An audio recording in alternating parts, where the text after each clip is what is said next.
ஓம் ஓம் ஓம்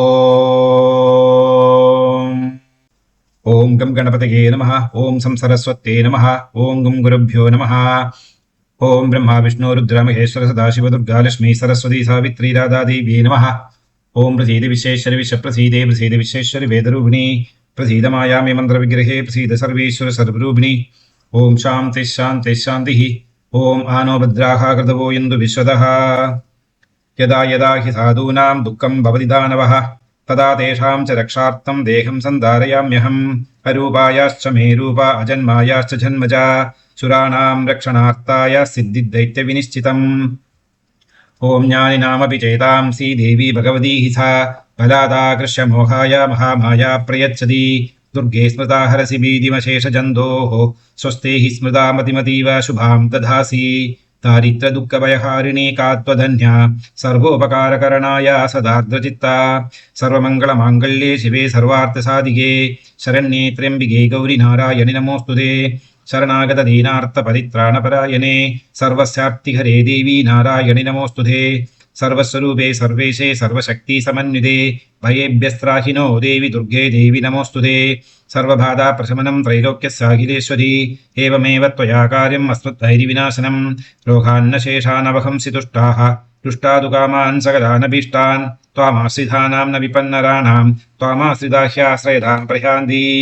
ॐ सदाशिवसमारम्भां शङ्कराचार्यमध्यमाम् अस्मदाचार्यपर्यन्तं वन्दे गुरुपरम्परां. सर्ववेदान्तसिद्धान्तगोचरं तमगोचरं गोविन्दं परमानन्दं सद्गुरुं प्रणतोऽस्म्यहम्. ஓம் ஸ்ரீ சத்குரு பரமாத்மனே நமः. பக்தகோடிகள் அனைவருக்கும் என்னுடைய நமஸ்காரம். ஓம் வாங்மே மனசி பிரதிஷ்டிதः மனோமே வாதி பிரதிஷ்டிதம் ஆவிராவிர்மா இதி. அம்பாள் கருணையினாலையும் குரு மகாஜனங்களுடைய அனுகிரகத்தினாலையும் நாம் இப்பொழுது ஸ்ரீதேவி மகாத்மியம் என்கிறதான மகாஸ்தோத்திரத்தினுடைய அர்த்தமாக உங்களை தெரிந்து கொள்கிறோம். நாம் இப்ப கத்துக்கிறது நவாங்கத்துல 5வது அங்கம் 5வது பாதம் என்கிறதான கீலக ஸ்தோத்திரம். இந்த கீலக ஸ்தோத்திரத்துக்கு அபரிமிதமான மகாத்மியங்கள் இருக்கு அப்படிங்க தெரிந்து கொண்டோம். பரமேஸ்வரனால உருவாக்கப்பட்டது அப்படின்னு மார்க்கண்டேய மகர்ஷி சொல்லுகிறார். தந்திரத்துல சொல்லப்பட்டிருக்கு. ஏன்னா சில ரிஷி பரம்பரைகளுக்கு வேத வியாக்கியானமோ அல்லது தந்திர வியாக்கியானமோ கிடையாது அப்படிங்கிறதான ஒரு அபிப்பிராயம் உண்டு. ஆனா இந்த தேவி மகாத்மத்திற்கு ரொம்ப முக்கியமான மார்க்கண்டேய மகர்ஷியே ரிஷி ரூபாச்சா அப்படின்னு அவருடைய திருவதனத்தினாலே சொல்லி இருக்கிறதுனால இதுக்கு மகாத்மியம் அதிகமாகிறது. எதற்காக கீலக ஸ்தோத்திரத்தை பரமேஸ்வரன் உருவாக்கினார் என்பதை நாம் ஒரு அளவு தெரிந்து கொண்டோம். அதாவது இந்த கீலக ஸ்தோத்திரம் என்பது ஒரு ஸ்பீட் பிரேக் ஆகட்டுமா, ரோட்ல ரொம்ப ஃபாஸ்டா பலவிதமான ஆபத்துக்களுக்கு காரணமாகும். அந்த ஸ்பீடை கம்மி பண்ணி அடிக்கடி ஸ்பீட் பிரேக் ஹம்பு சொல்லுவாங்க, அடிக்கடி ஸ்பீட் பிரேக் போட்டு அந்த ஓடுகின்றதான வண்டியினுடைய வேகதையை குறைச்சு சேஃபா ஒரு டெஸ்டினேஷன்ல கொண்டு ரீச் பண்ண வைக்கிறதுக்கு எப்படி உதவுகிறதோ அது மாதிரி இந்த கீலக ஸ்தோத்திரத்தை பரமேஸ்வரன் தேவி மகாத்மிய பாராயணம், அதாவது சண்டி சப்தசதி சண்டி பாராயணத்துக்கு முன்னாடி ஒரு அங்கமாக கொடுத்திருக்கார். இன் அதர் வேர்ட்ஸ், பரமேஸ்வரன் எதற்காக இந்த கீலக ஸ்தோத்திரத்தை சிருஷ்டி பண்ணார் அப்படின்னா, சப்தசதி படனத்தினால ஒரு பக்தனுக்கு இந்த உலகத்தில் சாதிக்க வேண்டியதான சர்வத்தையும் சாதிச்சு இகபகர சுகங்களை அனுபவிச்சு கடைசியில பரமமுக்தி பதம் என்று சொல்லக்கூடியதான பரமேஸ்வர சாயுஜ்யத்தை அடைய வைக்கக்கூடியதான ஒரு அனுகிரகத்தை தேவி செய்வாள். இறைவனிடம் 2 விஷயங்கள். ஒண்ணு இறைவனிடம் இருந்து தாற்காலிகமாக டெம்பரரியாக ஏதாவது ஒரு சின்னதான அனுகிரகங்களை வாங்கிக் கொள்வது. ஏதோ ஒரு குறிப்பிட்டதான விஷயத்தை நடந்து கிடைக்கிறதுக்காக இறைவனிடம் பிரார்த்தனை செய்கிறது. இறைவன் ததாசு சொல்லுவார், அதோடு விட்டது. அதுக்கப்புறம் அது நடந்து முடிஞ்சதுக்கு அப்புறமா இறைவனிடம் பற்று இருக்குமா இருக்காதா, இறைவனை நினைச்சு பார்ப்பாரா இல்லையா, அதெல்லாம் தெரியாது, போச்சு. இனி ஒன்று இருக்கு. இனி ஒரு வழிமுறை என்ன அப்படின்னா, இறைவனுடைய பிரீதிக்காக ஜபம் பண்றது, இறைவனுடைய பிரீதிக்காக தபம் பண்றது, இறைவனுடைய பிரீதிக்காக தான தர்மாதிகளை செய்வது, இறைவனுடைய பிரீதிக்காக சர்வ கர்மாக்களையும் செய்யறது. சப்தஸ்பர்ஷ ரூபரசகந்தம் என்கிறதான பஞ்ச தன்மாத்திரைகளையும் இறைவனுடைய பிரீதிக்காகவே செலவு செய்யக்கூடியதான ஒருவன் அல்லது ஒருவள் பகவானுடைய பிரீதி கிடைத்து விட்டால் பகவானிடமே கூட இருக்கக்கூடியதான ஒரு பாக்கியம் கிடைக்கும். பகவானுடைய பிரீதியை விரும்பாமல் நாம் எதை செய்தாலும் அது காமிய கர்மா என்கிறதான பட்டிகையில வந்துடும். அதனால ஸ்ரீ தேவி மகாத்மத்தை படனம் செஞ்சா உலகத்தில் இருக்கிறதான சமஸ்தத்தையும் அடைய முடியும், பரமேஸ்வரனை அடைய முடியும் என்பதனால ஜனங்களுக்கு மற்ற மந்திரங்களிலேயோ ஸ்தோத்திரங்களிலேயோ வேதத்திலேயோ ஸ்ருதிகளிலேயோ ஸ்மிருதிகளிலேயோ இதிகாச புராணங்களிலேயோ மந்திரங்களிலேயோ எத்திலையுமே யாருக்கும் இன்ட்ரெஸ்டோ தாத்பரியமோ இருக்காது. எல்லாரும் என்ன செய்வார்கள்? எழுத படிக்க தெரிஞ்ச காலத்திலிருந்தே தேவி மகாத்மியம் என்கிறதான இந்த சப்தசதி பாராயணத்தை பண்ணி சர்வத்தையும் சர்வற்றத்தையும் அடைந்து விடுவார்கள். அப்படியானா ஒவ்வொரு மகர்ஷிகளும் பல வருஷங்களாக பல யுகங்களாக தவம் செய்து அவர்கள் உருவாக்கினதான மந்திரமாலைகள், உபனிஷத் வசனங்கள், சுக்தாதிகள், ஸ்தோத்திரங்கள், பாடல்கள் இதற்கெல்லாம் விலை இல்லாமல் போய்விடும். இதெல்லாம் மறந்து போயிடும். யாரும் இதை ஜெபம் செய்ய மாட்டார்கள், உணர மாட்டார்கள். அப்ப என்ன ஆகும்னா இதெல்லாம் அந்த பிரகிருதியில பேக்லாக் ஆட்டமா கட்டி கடக்க ஆரம்பிச்சிடும். அப்புறம் அதையெல்லாம் டைலூட் பண்றதுக்கு பகவானுக்கு ஏதாவது புதுசா ஒரு அவதாரங்கள் எடுத்து அந்த வேலைகளை எல்லாம் செய்துக்க வேண்டியதான சூழ்நிலை ஏற்படும். அதனால மற்ற மந்திரங்களுக்கு மதிப்பு இருக்க வேண்டும், மரியாதை இருக்க கொடுக்க வேண்டும், மற்ற மந்திரங்கள்லையும் பலன் இருக்க வேண்டும், மற்ற மந்திரங்களையும் ஜனங்கள் விரும்ப வேண்டும். அப்படிங்கிறதுனால பரமேஸ்வரன் இந்த கீலக ஸ்தோத்திரத்தை உருவாக்கி கொடுக்கிறார். அதுல என்ன யாரும் எந்த மந்திரங்களையும் ஜபிக்க மாட்டார்கள். சப்தசதி மந்திரம் ஒன்னே போரும் அப்படின்னு உட்கார்ந்துடுவா. மிஸ்யூஸை டிஃபெண்ட் பண்றதுக்காக கீலக மந்திரத்தை உபயோகம் செய்ய வேண்டும். அதாவது சப்தசதியை படுறதுனால பலவிதமான சித்திகளை அடைய முடியும், அஷ்டமா சித்திகளையும் அடைய முடியும். அதை தவிர்த்து உச்சாடனாதி கிரியைகள் எல்லாம் பண்றதுக்குள்ளதான சித்தி கிடைத்து விடும். அது என்னன்னு டீட்டெயில் அப்புறமா தெரிஞ்சுப்போம். அப்ப பக்த ஜனங்களுக்கு நடுவே என்ன வேணும் அப்படின்னா, தேவி மகாத்மியம் படிக்கின்ற நேரத்துல துர்விச்சாரங்களோ அல்லது துஷ்ட சிந்தனைகளோ அல்ல துஷ்ட சகுனங்களோ எல்லாம் இந்த பாராயணத்தை தடஸ்தம் செய்யக்கூடியதான ஒரு சூழ்நிலை ஏற்படாமல் இருப்பதற்காக இந்த தடுப்பூசி போட்டுக்கிற மாதிரி இந்த தேவி மகாத்மியத்தை அல்லது இந்த சப்தசதி அப்படிங்கிறதான ஸ்தோத்திரத்தை ஜெபம் செஞ்சு அவர்களுக்கு பரிபூர்ணமான பலனை அடைய முடியும். அதாவது நாம் எண்ணுகின்றதான காரியங்கள் எப்பவுமே நல்லத்துக்காக இருக்க வேண்டும். அது நிர்விக்னமாக நடந்து கிடைக்க வேண்டும். இதற்கு தான் கீலக ஸ்தோத்திரத்தை ஜெபம் செய்ய சொல்றார்.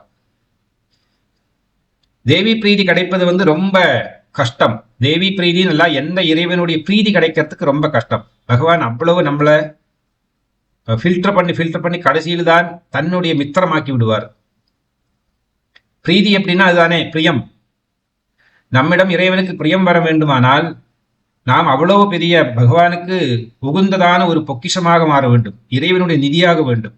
அப்படியானால் மட்டும்தான் இறைவன் நமக்கு பிரியத்தை காட்டுவார். நாமளே ஒருவரை பிரியப்பட்டுக்கிறோம் அப்படின்னா, ஒருத்தரை நம்மளுடைய சொந்தமாக்கி கொள்ள விரும்புகிறோம் அப்படின்னா, நம்ம அவங்க எக்காரணத்தினாலையும் நம்ம தீங்கு செய்ய மாட்டார்கள், நல்லதாகவே நினைப்பார்கள், நல்லதே செய்வார்கள்ங்கிறதான எண்ணம் வந்த பிறகுதான் நம்ம அவங்களுடைய ஃப்ரெண்ட்ஷிப்பை தொடருவோம் அல்லவா? அதே மாதிரி தான் இறைவனை பிரீதி கிடைப்பதற்காக ஒருவன் என்னெல்லாம் செய்ய வேண்டும் என்றால், நிஷ்கலங்கமான பயபக்தி சத்தையோட இறைவனுக்கு பிரீதியாகும்படியாக எல்லா காரியங்களையும் செஞ்சு வர வேண்டும். அதுபோல தேவி மகாத்மியம் படனம் செய்ய போகிற நேரத்தில் பலவிதமான இடையூறுகள் ஏற்படலாம். அந்த ஏற்படக்கூடியதான இடையூறுகளுக்கு பேரும் கீலகம்தான், ஆணிகள். இப்போ நடந்து போற ரோட்ல எல்லாம் ஆணி நிறைய குத்தி வச்சிருக்கா, அப்படியே நடந்து போற கஷ்டமா போயிடும், காலில் குத்தும். இதுதான் கீலகம் என்றதான வேலை. நாம் பக்தி மார்க்கத்துல முக்தியை தேடி செல்லுகின்றதான அந்த வழி மார்க்கங்கள்ல ஆணிகளைப் போலதான இடையூறுகள் எல்லாம் ஏதாவது இருந்தது அப்படின்னா, இந்த ஸ்தோத்திரத்தை ஜெபம் செய்வதனால அதெல்லாம் நமக்கு சாதகமாகிவிடும். சாபானுகிரகி தேவி குரு குரு ஸ்வாஹா, இதுக்கு முன்னாடி சொன்ன மந்திர ஞாபகம் இருக்கும். அதனால்தான் மற்ற மந்திரங்கள், தந்திரங்கள், யந்திரங்கள், வேதம், உபனிஷத்து, சாஸ்திரங்கள் இவை எல்லாமே நிஷ்பலமாகிவிடும். யாராலையும் விருப்பமில்லாத ஒரு பொருளாகிவிடும் உலகத்துல. அப்படி வரக்கூடாது என்பதற்காக பரமேஸ்வரன் உருவாக்கினதான இந்த கீலக ஸ்தோத்திரத்தை பாராயணம் செய்ய வேண்டியது விதிமுறையாக கொடுத்து விட்டார்கள். நமக்கு ஒரு காரியம் செய்யற நேரத்துல புண்ணியம் பாவம் அப்படிங்கிறதான 2 தத்துவங்கள் உருவாகும்.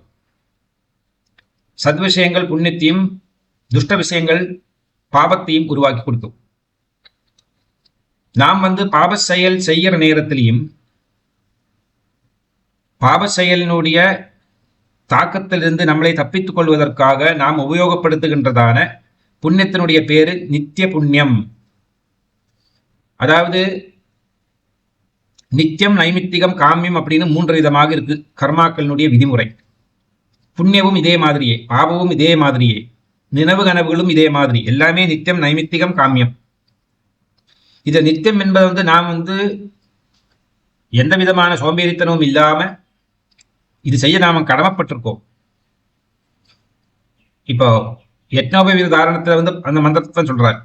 என்ன அப்படின்னா, எனக்கு நித்தியானுஷ்டானம் செய்யக்கூடியதான பலசித்தியை இந்த யஜ்னோபவீதம் எனக்கு தரட்டும் அப்படின்னு வேண்டிக் கொள்கிறார் பகவான்கிட்ட. நித்திய கர்மானுஷ்டானம் நாம் செய்ய வேண்டியது கடமைப்பட்டிருக்கோம். இதனால புண்ணியம் கிடைக்காது, பாவத்தை தடுக்கிறது, பாவ செயல்களை தடுக்கிறது. பாவ அனுபவம் ரொம்ப பெருசாக அனுபவிக்க வேண்டும் அப்படின்றால் அதை சிறுதாக்குறது. இந்த நித்திய கர்மாவில் இருந்து செஞ்சதான புண்ணியத்திலிருந்து அது ஓவர் டிராஃப்ட் கடன் எடுத்துக்கிறது. அப்படி அந்த பாவ செயலை கம்மி பண்ணி கொடுக்கறது. அதுதான் நம்ம சந்தியாவந்தனாதிகள் பண்ற நேரத்தில் நம்மளுடைய பாவம் போகும். 1. 2, புண்ணிய கர்மம் செஞ்சதுனால வரக்கூடியதான ஒரு புண்ணியம் இருக்கே, அந்த புண்ணியம் என்ன பண்ணும் அப்படின்னா கிளவுட் ஆட்டமா அது பாட்டுக்கு நம்மளை சுத்தி எப்பவுமே இருக்கு. நம்ம பக்கத்துல இருக்கு, ஆறான்னு பேர் இருக்கு, சைதன்யம்.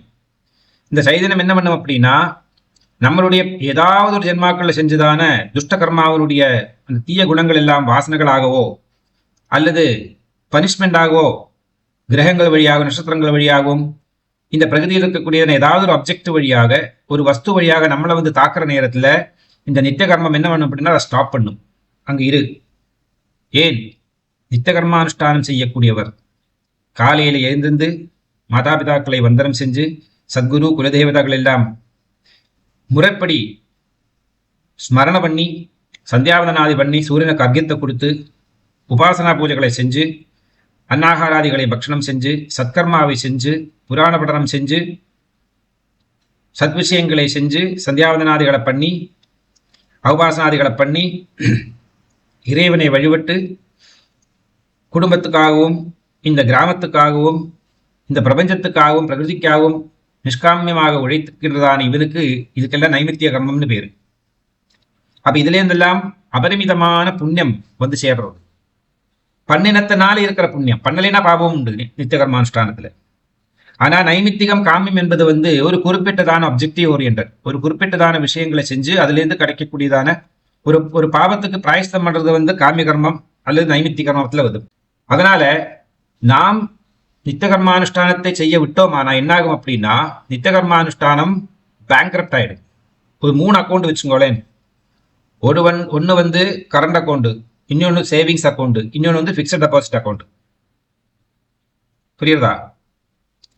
இந்த நித்திய கர்மானுஷ்டானம் என்பது ஃபிக்ஸட் டெபாசிட். நைமித்திகம், காமியம் என்பது நைமித்திகம் கரண்ட் அக்கௌண்ட், காமியம் என்பது சேவிங்ஸ் பேங்க் அக்கௌண்ட். அப்போ சேவிங்ஸ் பேங்க் அக்கௌண்ட்டுக்கும் கரண்ட் அக்கௌண்ட்டுக்கும் கேரண்டி கொடுக்கறது யாரு அப்படின்னா இந்த ஃபிக்ஸட் டெபாசிட். இந்த ஃபிக்ஸட் டெபாசிட்டை பேஸ் பண்ணித்தான் கரண்ட் அக்கௌண்ட்லையும் சேவிங்ஸ் பேங்க் அக்கௌண்ட்லையும் ஓவர் டிராஃப்ட் ஃபெசிலிட்டிஸோ இல்லதோ வேற ஏதாவது இல்லை லோன் ஃபெசிலிட்டிஸு இல்லை கிரெடிட் கார்டு, இந்த மாதிரி நிறைய விஷயங்கள் நமக்கு அனுபவிக்கலாம். எதை பேஸ் பண்ணி அப்படின்னா அந்த வங்கியில் இருக்கக்கூடியதான ஃபிக்ஸட் டெபாசிட்டை பேஸ் பண்ணித்தான் இதெல்லாம் இருக்கு. அப்போ நம்ம அந்த ஃபிக்ஸட் டெபாசிட்டை வைக்காம இல்லைன்னா ஃபிக்ஸட் டெபாசிட்டை பிளட்ஜ் பண்ணிட்டு இந்த ஓவர் டிராஃப்ட், அதாவது நைமித்திக காமிய கர்மங்களை அதிகமாக செஞ்சோமான என்னாகும் அப்படின்னா ஒரு நாளைக்கு நோட்டீஸ் வரும், ஐயா உங்களோட நைமித்திகம் காமியம் நித்திய கர்மானுஷ்டானத்தினுடைய புண்ணியத்தை அதிகமாக்க செலவாகி வச்சு கொடுத்து, அதனால உங்க அக்கௌண்ட்டை க்ளோஸ் பண்றேன், பாய் பாய், க்ளோஸ் பண்ணிடுவா.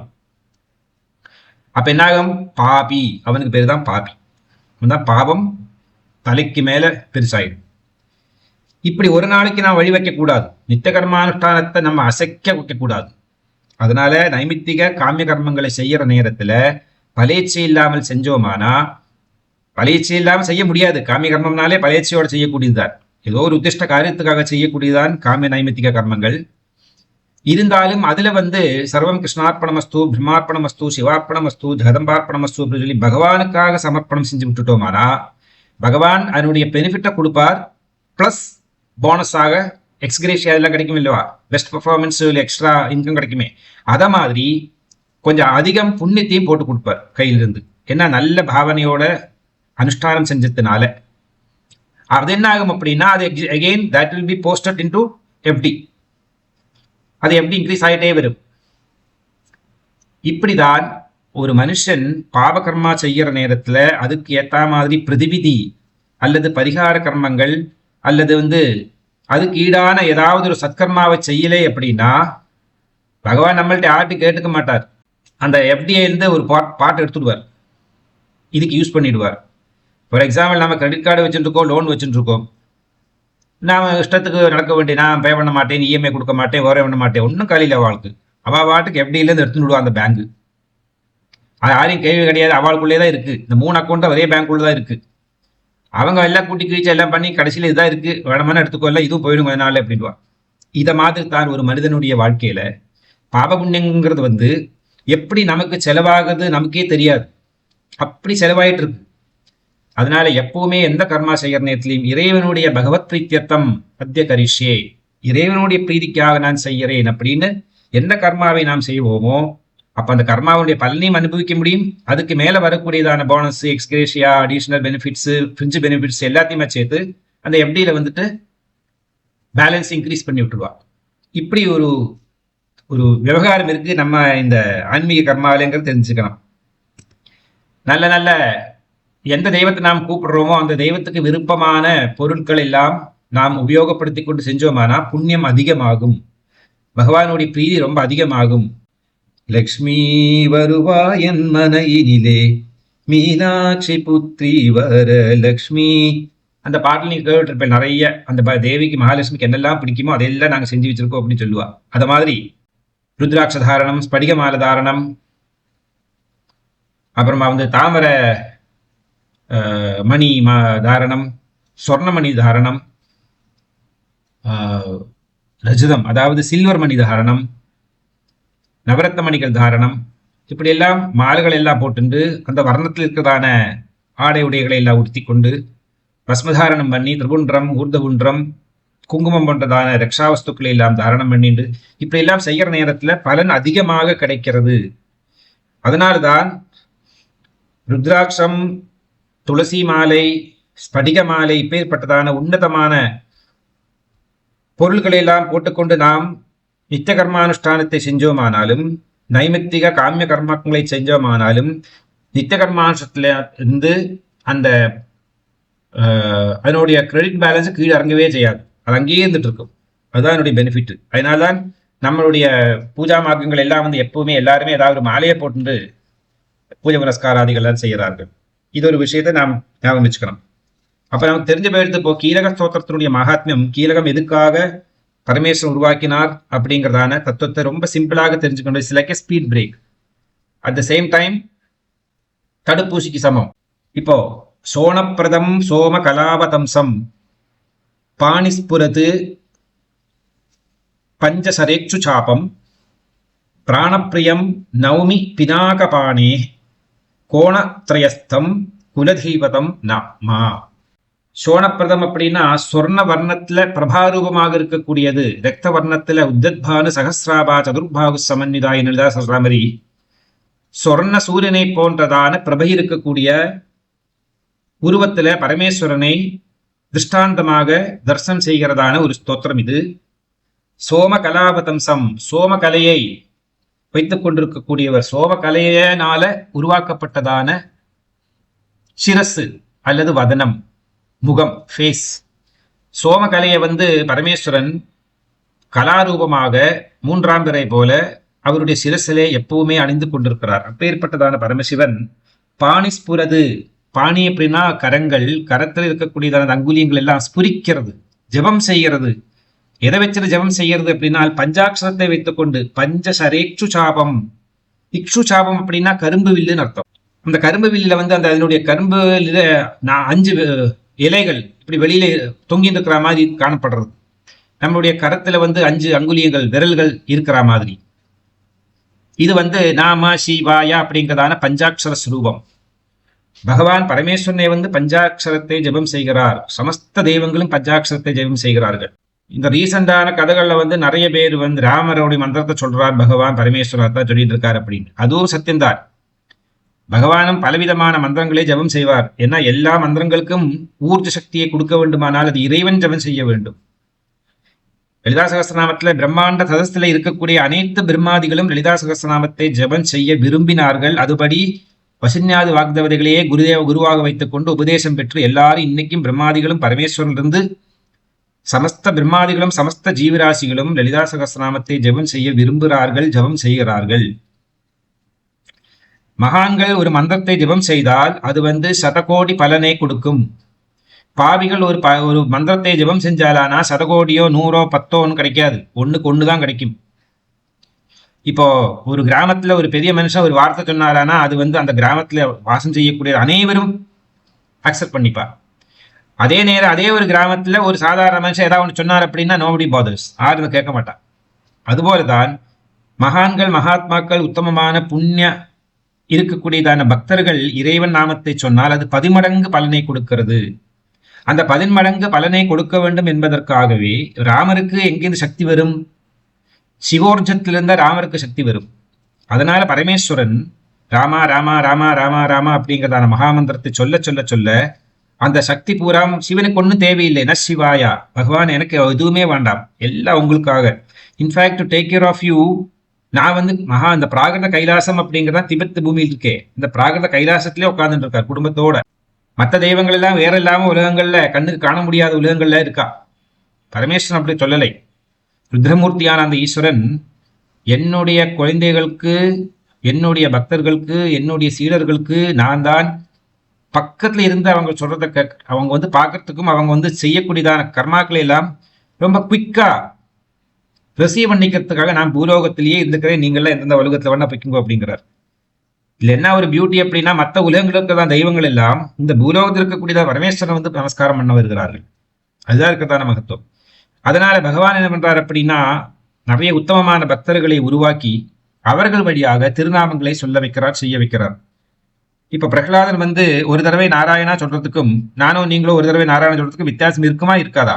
நிறைய பாடல்கள் இருக்கால்வா நம்ம ஊர்ல எல்லாம் பஜனையெல்லாம் பாடுறவா இருக்காளே, அது ஒரு பெரிய பிரபதனான ஒரு பஜனை பாடக்கூடியவர்கள் வந்து உட்கார்ந்து ஒரு பஜனையில திருநாமங்களை சொல்ல அந்த சபையில் இருக்கிறவங்க அத்தனை பேரும் சேர்ந்து சொல்ல விரும்புகிறார்கள். அதே நேரத்தில் இந்த சபையில் இருக்கிற ஏதாவது 1ஓ 2ஓ ஆளை சொன்னா பயமுடி பேசாம இரு, தேவையில்லாத பேசாதே அப்படின்னு. பகவான் நாமத்தை கூட தேவையில்லாத பேசாதே அப்படின்னு அடக்கிடுவான். வித்தியாசம் பார்க்க முடியாதா இல்லையா? அதுதான். ஸோ நித்தியகர்மானுஷ்டானம் பண்ணி காயத்ரி, சாவித்ரி, சரஸ்வதி தேவியை வந்து ஹிருதயபத்மத்துல ஆவாகனம் பண்ணி உட்காத்தி காயத்ரி மந்திரம் சொல்லுகின்றதான அந்த திருவதனத்திலிருந்து, அந்த திருவாயிலிருந்து ஏதாவது ஒரு நல்ல வார்த்தை விழுந்தது அப்படின்னா அது 10 மடங்கு பலனை கொடுக்கும். அதே நேரம் அவங்க வந்து எந்த கெட்ட வார்த்தைகளையும் சொல்லக்கூடாது அப்படின்னு நியமம் இருக்கு. அதைத்தான் சொல்லி வந்தார். அதனால இந்த பஞ்சாட்சரத்தை வந்து ஓம் நம சிவாய நமஹ, நம சிவாய நமஹ, நம சிவாய நம அப்படின்னு பஞ்சசரேக்ஷு சாபம், இந்த சப்தஸ்பர்ஷ ரூபரசகந்தம் அப்படிங்கிறதான பஞ்சாட்சரம், அதுபோலவே ஆகாயம், வாயு, அக்னி, ராப, பிருத்திவி அப்படிங்கிறதான பஞ்சபூதங்கள், பஞ்ச பிராணங்கள் எல்லாம் பஞ்சாட்சர மந்திரத்துக்குள் அடக்கம். அப்பேற்பட்டதான அந்த பஞ்சாட்சர மந்திர ஜபமாலையோட இக்ஷுகோதண்டத்தோட, அதாவது சக்தியும் கூட இருக்கா என்றதான அர்த்தம். பிராணப்பிரியம், அதனால அடுத்த வார்த்தை பிராணப்பிரியம் வந்து வருது. பிராணப்பிரியம் நௌமி பினாகபாணேகே. பிராணன்ல பிரியமானவன் பகவானுடைய பிராணன் யாரு அப்படின்னா சக்தி. கிருஷ்ணனுடைய பிராணன் யாரு அப்படின்னா ராதா. ராதை இல்லைன்னா கிருஷ்ணனுக்கு உயிர் வாழ முடியாது அப்படிங்கிறாரு. அதே மாதிரி ராதாவுக்கு கிருஷ்ணன் இல்லை அப்படின்றால் என்னால் உயிர் வாழ முடியாது. கோபிகா ஜீவன ஸ்மரணம். அந்த பாவனை மாதிரியே பரமேஸ்வரனுக்கு சக்தி தான் பிராணன், சக்திக்கு பரமேஸ்வரன் தான் பிராணன். அதனால பிராணப்பிரியம் நௌமி பினாக பானேகே, பினாகத்தை கையில வைத்துக் கொண்டிருக்கக்கூடியவர். எல்லா தெய்வங்களுக்கும் ஆயுதம் ஆபரணம் அப்படிங்கிறது வித்தியாசமாக இருக்கு. காண்டீவம் ஒருவருக்கு, பினாகம் ஒருவருக்கு, கௌமுதி ஒருவருக்கு, இப்படி ஒவ்வொரு தெய்வங்களுக்கும் ஒவ்வொரு சஸ்திராஸ்திரங்களுக்கும் பேருண்டு.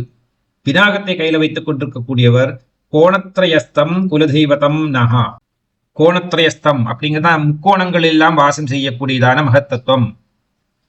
நேற்று நாளை இது முன்னாடி சொல்லிட்டு இருக்கு முன்னாடி குலதெய்வதம் நகா, என்னுடைய குலதெய்வத்தையும் நான் சேர்ந்து வந்தனம் பண்றேன்.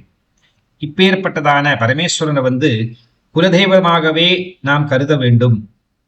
பரமேஸ்வரன் தான் குலத்துக்கு முதல் இருக்கக்கூடியதான தாத்தா. அவர் தான் பரன், பராசக்தி தான் பறை, பரம்பரை அப்படிங்கிறதான முதல்ல பூலோகத்துல மற்ற உலகங்களையும் அழகான இந்த மனித உடம்பு வெளியிலே பிரகாசிதமாக காட்டுகின்றதான ஒரு தெய்வ தம்பதிகள் தான் பார்வதி பரமேஸ்வரர்கள், சிவம் சக்தி அப்படிங்கிறதானவர். இவர்கள் தான் எல்லா குலத்துக்கும் தெய்வம், குலதெய்வம். அப்பேற்பட்டதான இறைவனை நான் வந்தனம் செய்கிறேன் என்று சொல்றார். அடுத்ததாக ரிஷி ரூவாச்சா, மார்க்கண்டேய மகர்ஷி சொல்லுகிறார்.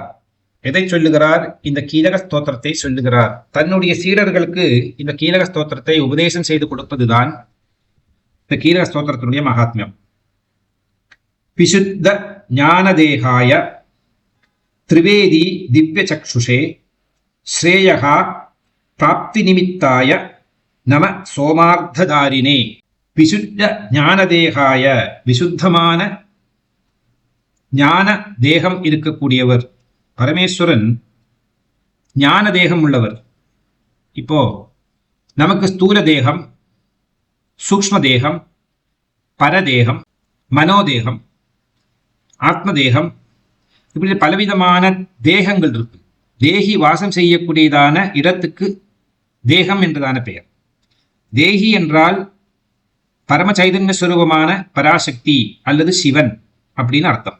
பிராணஸ்வரூபமான பிரம்ம பிராணனுக்கு பேருதான். அந்த சக்தி எங்க வாசம் செய்கிறதோ அதனால் அதுக்கு தேகம் என்றதான பேரு தே அகம், எனக்கு குடு. உடம்பு பிறந்து வளர்ந்து கீழே விழுந்ததுமே கர்ப்பபாத்திரத்துக்குள்ளேருந்து இந்த உடம்பு கீழே விழுந்த அடுத்த செகண்ட்லேருந்து என்ன பண்ணும்? ஆன்னு வாயை திறக்கும்.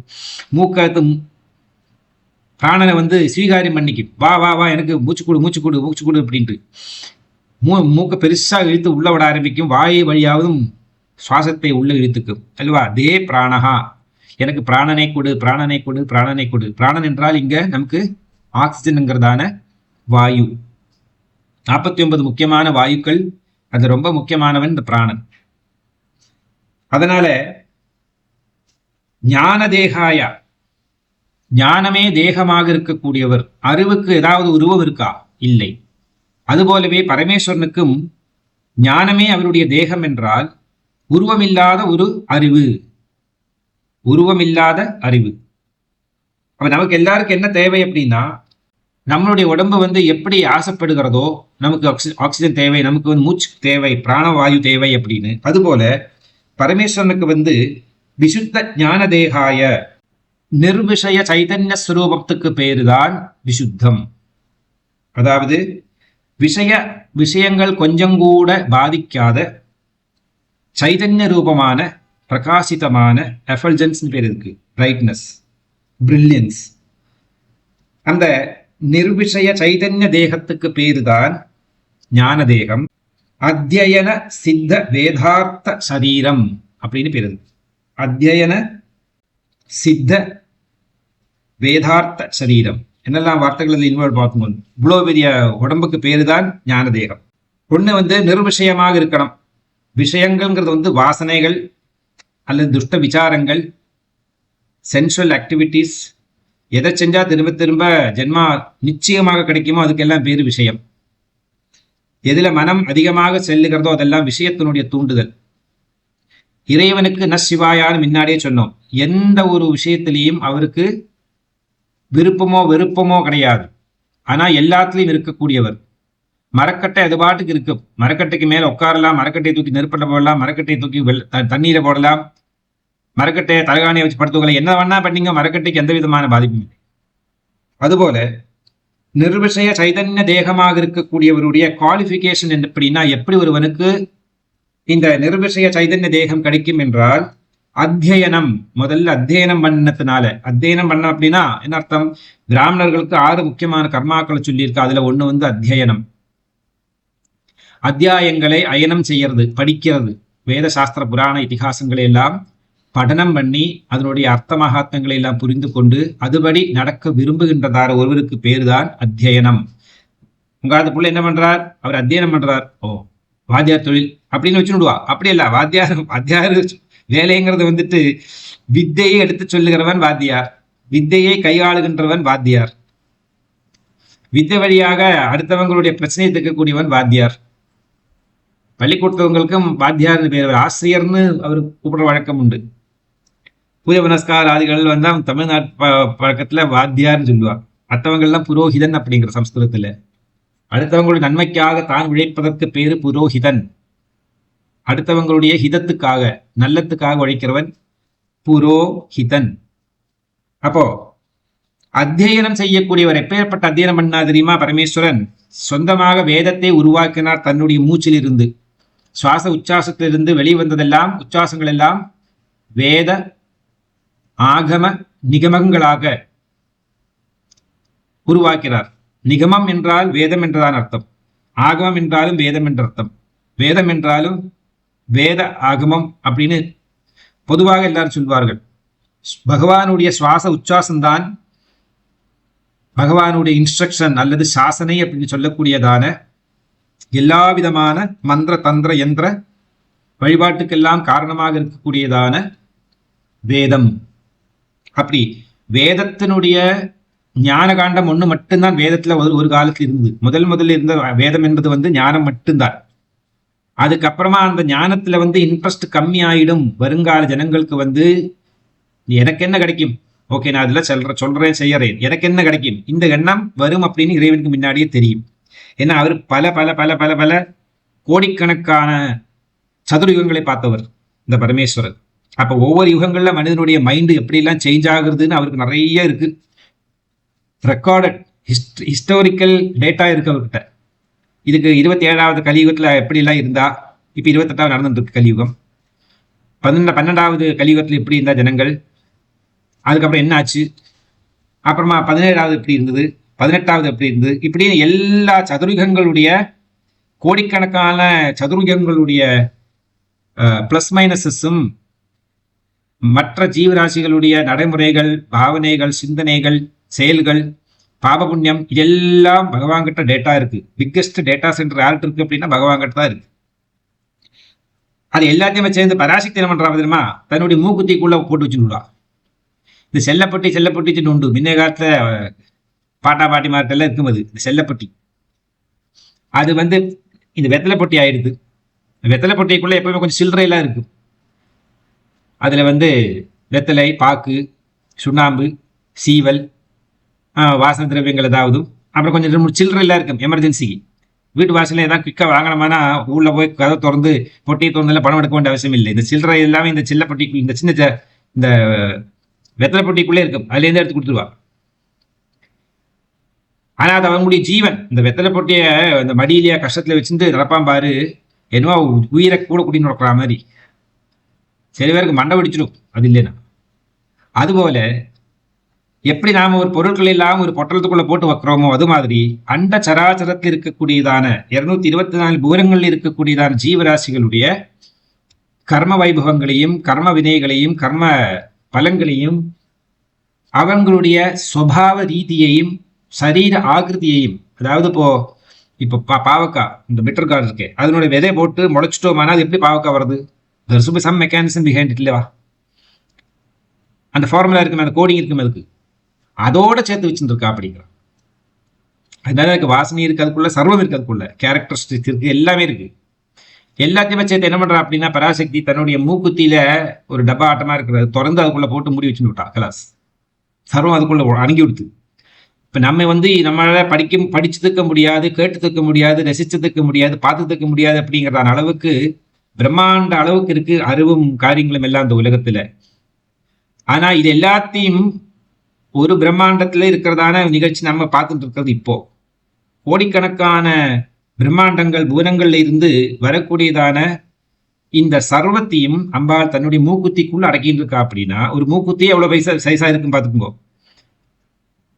சுக்தி சம்புட மௌக்திகாயை நமஹா, சம்புடத்துக்குள்ள முக்தம், ஒரு முத்துச்சிப்பிக்குள்ள முத்து எப்படி இருக்கோ அது மாதிரி பிரம்மாண்டத்தில் இருக்கக்கூடிய சமஸ்த ஜீவராசிகளுடைய கர்ம வைபவங்கள், கேரக்டரிஸ்டிக்ஸ், சுபாவ ரீதிகள், அவர்களுடைய சர்வத்தையும் சமஸ்த ஜீவராசிகளுடையது.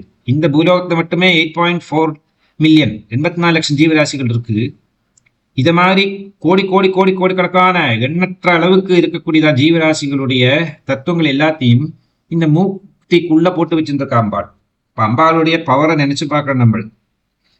அப்பேற்பட்டவள் பரமேஸ்வரனுக்கு தர்மபத்னியாக இருந்து எல்லா தத்துவங்கள்லையும் தர்மபத்னி சகிதனாக சத்கர்மாவை செய்கிற நேரத்துல அபரிமிதமான பலனை கொடுக்கிறது. சிவசக்தி சம்யோகத்தினால்தான் உத்தமமான குணங்கள் உருவாகும் உலகத்துல என்பதற்காக அத்தியனம் பண்ணி அதுல சித்தி வந்தவர்.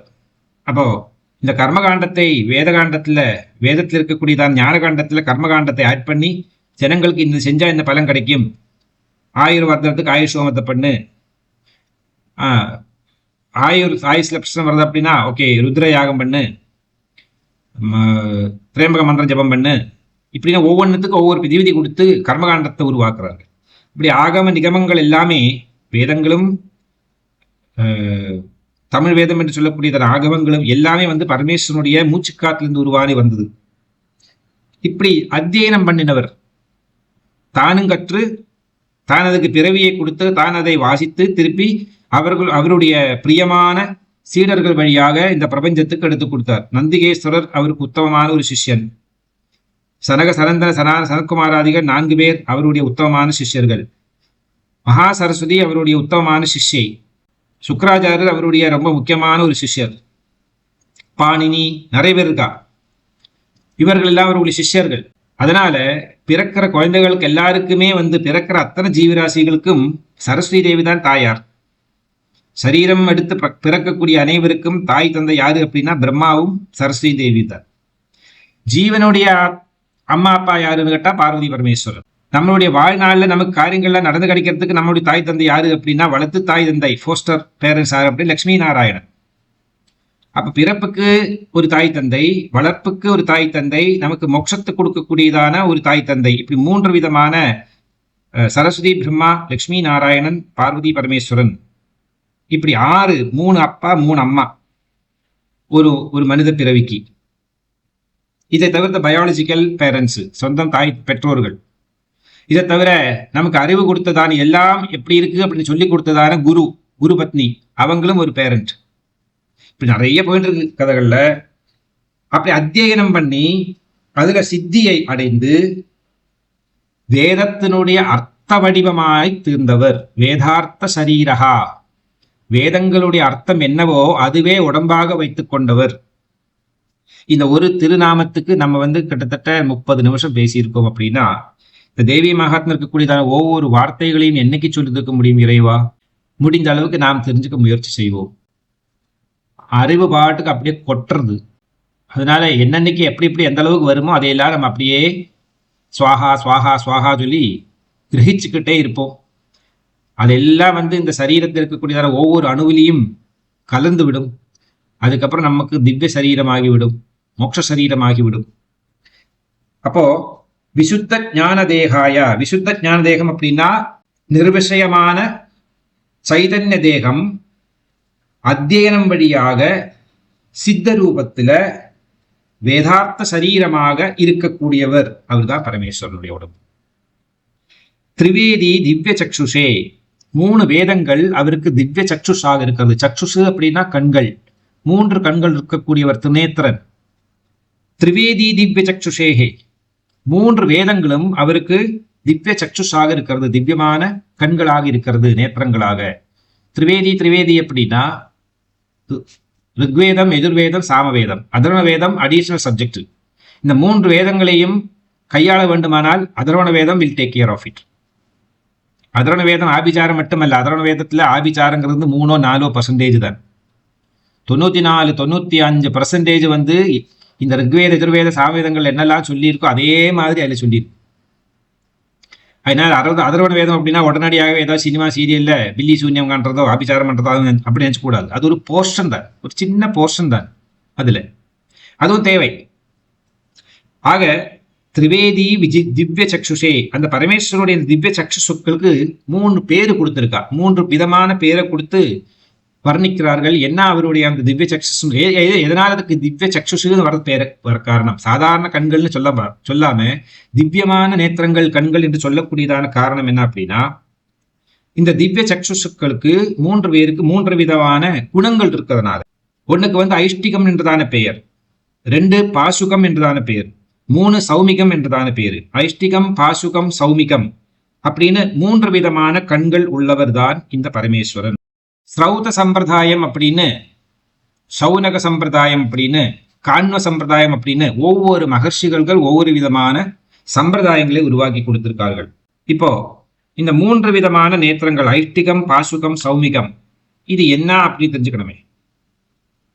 இந்த கண்களை பற்றியும் இந்த கண்களுடைய மகாத்மத்தை பற்றியும் தந்திர சாஸ்திரத்திலையும் யோக சாஸ்திரத்திலையும் தான் அதிகமாக வர்ணிச்சிருக்கிறதும் அதை வந்து பயன்படுத்தி இருக்கக்கூடியதும் இந்த 2 முக்கியமான சாஸ்திரங்கள், தந்திர சாஸ்திரங்கள், யோக சாஸ்திரங்கள். தந்தசாரா, மந்திரசாரா, யந்திரசாரா தலோரி நமஹா லலிதா சஹஸ்ரநாமத்தில் முதல்ல வந்தது தந்திரம், அப்புறம் மந்திரம், அப்புறம் யந்திரம். மந்திரம் மேல உட்கார்ந்துட்டு இருக்கு, அதனுடைய வலது கண்ணு வந்து இப்போ திருநேத்திரன் எடுத்து பார்த்தோமானா மந்திரம் 3வது கண்ணு, வலது கண்ணு வந்து தந்திரம், இடது கண்ணு வந்து யந்திரம். அப்ப யந்திரத்திலையும் தந்திரத்திலிருந்து நாம் என்ன சம்பாதிக்கும், யந்திரத்திலிருந்தும் தந்திரத்துல என்ன சம்பாதிக்கிறோம், மந்திரத்தை சம்பாதிக்க முடியும். காரணம் என்னன்னா மனசு, மனோசக்கரம் என்பது வந்து 3வது நெற்றி கண்ணுக்கு பேர் தான் மனோசக்கரம் என்றதான பெயர். நம்மளுடைய துருவமத்தில் இருக்கக்கூடியதான ஆத்மா சக்கரம் இருக்கே, அதுக்கு பேர் தான் மனோசக்கரம் என்று பேர். மனசு அங்கதானா இருக்கு. அந்த மனசு தான் ஜீவாத்மா அப்படின்னு சொல்றதான ஒரு குரூப் உண்டு, ஒரு சித்தாந்தம் இருக்கு. ஆகவே மனசு வந்து போறதான ரூட்டு புருமத்தியம் வழியாக அப்படிங்கிறதும் ஒரு பாடம் இருக்கு, பாடபேதம் இருக்கு, அதெல்லாம் இருக்கட்டும். அப்ப ஐஷ்டிகம், பாசுகம், சௌமிகம் இது வந்து தந்திரம், யோகம். தந்திரத்துல வந்து இப்போ 2 விதமாக சொல்லுவார்கள். இந்த தாந்திரிக் வித்யா, மாந்திரிக் வித்யா அப்படின்னு பெறுது. வடநாடுகள் எல்லாம் வந்து அதுக்கு தந்திரம் என்றதான பெயர். தந்திரிக் அப்படின்னா மாந்திரிகம் செய்யக்கூடியவர். சவுத் இந்தியாவில் அவனுக்கு மாந்திரிகன் என்றதான பேர். தந்திரத்தை தான் மாந்திரிகன் சொல்றா, மாந்திரிகத்தை தான் தந்திரம் என்று சொல்றார்கள். இருந்தாலும் இந்த வித்தியாசம் என்ன தெரிஞ்சுக்கணுமே. அப்ப சவுத் இந்தியாவில் வந்து இதுக்கு மாந்திரிகம் என்றதான பெயர், நார்த் இந்தியாவில் இதுக்கு வந்து தாந்திரிகம் என்றதான பெயர். இதுக்கு நடுவில் இருக்கக்கூடியது யோகம், யோக சாஸ்திரம், அஷ்டாங்க யோகங்கள். இந்த பாணினி யோக சாஸ்திரம், நிறைய மகர்ஷிகள் யோக சாஸ்திரங்களை உருவாக்கி கொடுத்தார்கள். யோக சாஸ்திரம் வழியாகவும் இறைவனை தெரிந்து கொள்ளலாம், மந்திர சாஸ்திரங்கள் வழியாகவும் இறைவனை தெரிந்து கொள்ளலாம், தந்திர சாஸ்திரங்கள் வழியாகவும் இறைவனை தெரிந்து கொள்ளலாம். இந்த 3 பேரையும் அட் அ டைம் தெரிஞ்சுக்கணுமானா சந்தசாரா, சாஸ்திரசாரா, மந்திரசாரா, தந்திரசாரா, யந்திரசாரா சர்வத்துக்கும் சாரமாக இருக்கக்கூடியது பராசக்தி உருவலை. அம்பாளுடைய திருவடிகளை தியானம் செஞ்சோமானா சர்வசாஸ்திரங்களுடைய அறிவும் நம்மளை தேடி ஓடி வரும். எப்பா உடம்புல கொஞ்சம் இடம் கூடி நான் உட்கார்ந்து விடுறேன் அப்படின்னு. இந்த ஐஷ்டிகம் அப்படின்னா என்ன அர்த்தம்? நைஷ்டிகம் கேள்விப்பட்டிருப்பேன். ஐஷ்டிகம் அப்படின்னா ஆஸ்தி, நம்மளுடைய எக்ஸிஸ்டன்ஸ், நம்மளுடைய சோர்ஸ், நம்மளுடைய யாதார்த்தியம், நம்மளுடைய ட்ரூத், அதுக்கு பேர் தான் ஆஸ்தி. ஆஸ்தி தான் அஸ்தி. அஸ்தியிலிருந்து ஆஸ்தி உருவாச்சு, ஆஸ்தியிலிருந்து அஸ்தி உருவாச்சு. இப்ப 2ம் கோழி இந்த முட்டை, முட்டை இந்த கோழி சொல்ற மாதிரி. அப்ப ஆஸ்தி என்ன ஆஸ்தி அப்படின்னா நமக்கு வந்து இறைவனுடைய உருவத்தை 8 விதமாக ஆராதனை செய்யலாம் அப்படின்னு தந்திர யந்திர மந்திர உபாசனைகள்லாம் உபதேசம் செய்கிறோம். அதுல ஒண்ணு வந்து மூர்த்தி ஸ்வரூபம், அதாவது ஒரு பிம்பத்துல பஞ்ச லோகத்தினால பண்ணினதான பிம்பம், அல்லது கரிங்கல்ல இருந்து எடுத்ததான பிம்பம், அல்லது வந்து மரத்திலிருந்து உருவாக்கினதான பிம்பம்.